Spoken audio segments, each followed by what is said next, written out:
Assalamualaikum murid-murid. Hari ini Ustazah terangkan melalui video yang bertajuk sifat wajib Allah. Sifat wajib Allah, baqa, mukhalafatuhu lil hawadis dan qiyamuhu binafsihi.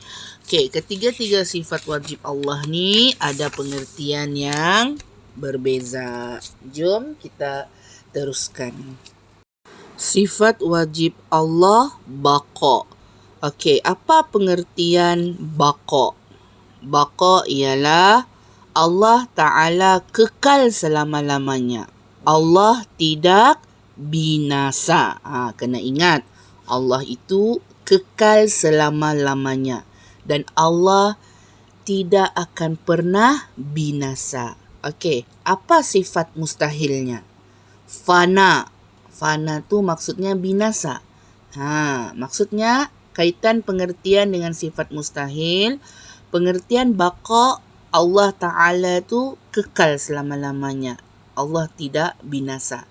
Jadi kaitan dengan sifat mustahil maksudnya mustahil Allah itu binasa. Jadi sifat mustahil untuk baqa ialah fana. Fana apa artinya? Binasa. Apakah hukum beriman dengan sifat wajib Allah? Wajib. Okey, tengok dalil nakli. Bismillahirrahmanirrahim. Wa yabqa wajhu rabbika zul jalali wal ikram. Maksudnya, dan kekal zat Tuhanmu, wahai yang mempunyai kebesaran dan kemuliaan. Okey, kita teruskan kesan beriman dengan sifat baqa. Apa kesannya kalau kita beriman dengan sifat baqa? Kita akan mengakui keagungan Allah. Kita akan sentiasa mengingati kematian. Kita akan sentiasa mensyukuri nikmat pemberian daripada Allah. Dan kita tidak akan sombong dan ria. Bila kita beriman dengan sifat baqa dan kita tahu sifat baqa itu ialah Allah Ta'ala kekal selama-lamanya, maka kesan beriman dengan sifat baqa ini ialah kita akan sentiasa mengakui keagungan Allah. Kita akan sentiasa mengakui betapa hebatnya ciptaan Allah. Selain itu, kita akan sentiasa mengingati mati dengan sentiasa bersyukur. Sentiasa bersyukur dengan nikmat yang Allah berikan.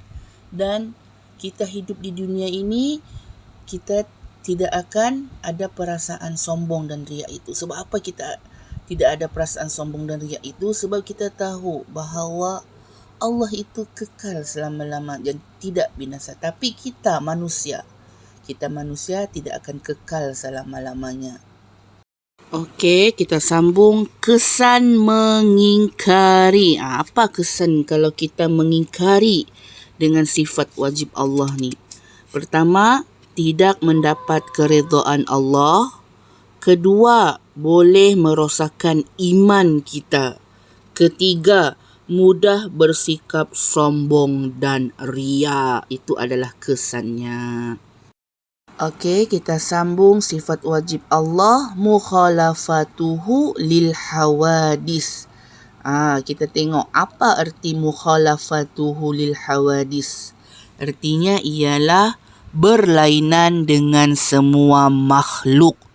Apa sifat mustahil bagi mukhalafatuhu lil hawadis ni? Mumathalatuhu lil hawadis. Maksudnya bersamaan dengan yang baharu.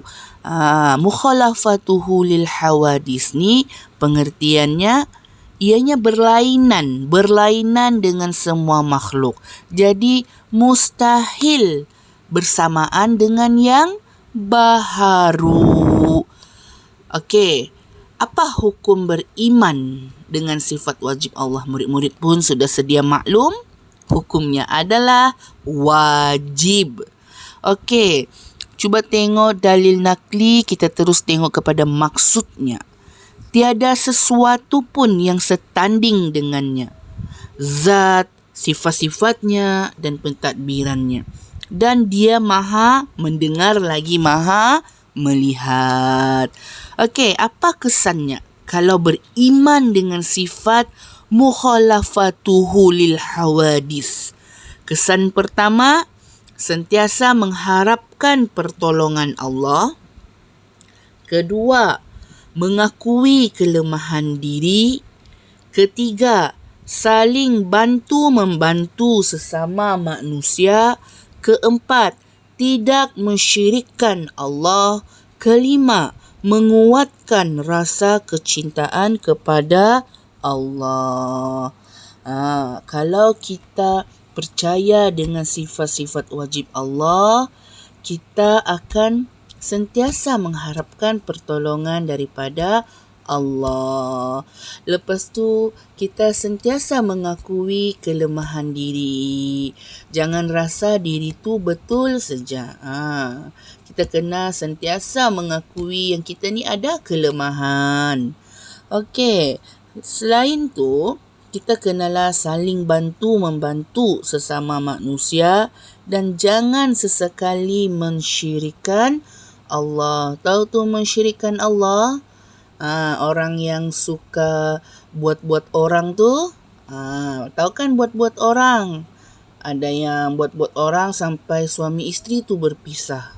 Itu namanya syirik. Kita tidak boleh mensyirikkan Allah. Dan kita mesti sentiasa menguatkan rasa cinta kita kepada Allah. Okey, kita sambung sifat wajib Allah, qiyamuhu binafsihi. Maksud qiyamuhu binafsihi, Allah Ta'ala berdiri dengan sendirinya. Jadi, mustahil Allah itu berdiri dengan yang lain. Qiyamuhu binafsihi, sifat wajib Allah. Sifat mustahilnya, qiyamuhu bighairihi.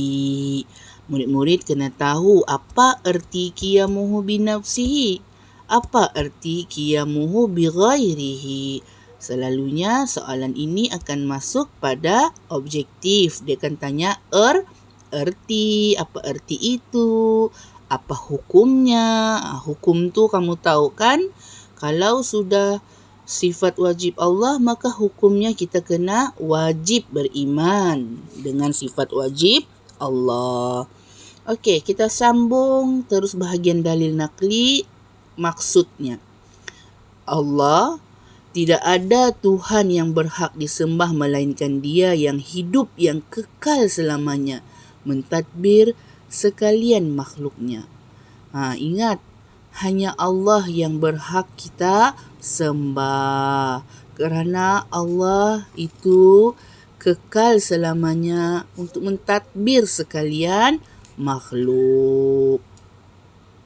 Okey, kita sambung kesan mempercayai. Tengok, kalau kita mempercayai bahawa Allah Ta'ala itu berdiri dengan sendirinya tanpa berdiri dengan yang lain, kesannya kita akan mengakui keagungan Allah, kita dapat mempertikatkan iman, kita akan tunduk dan patuh kepada Allah dan sentiasa mengharapkan pertolongan Allah.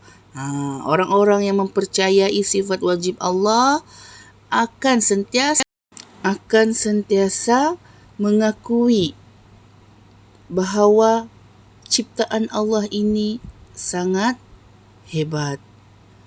Dan dalam masa yang sama, bila kita mempercayai sifat wajib Allah ini, kita dapat mempertingkatkan iman kita dan kita patuh dan tunduk kepada Allah. Kita buat apa yang disuruh, tinggalkan apa yang dilarang.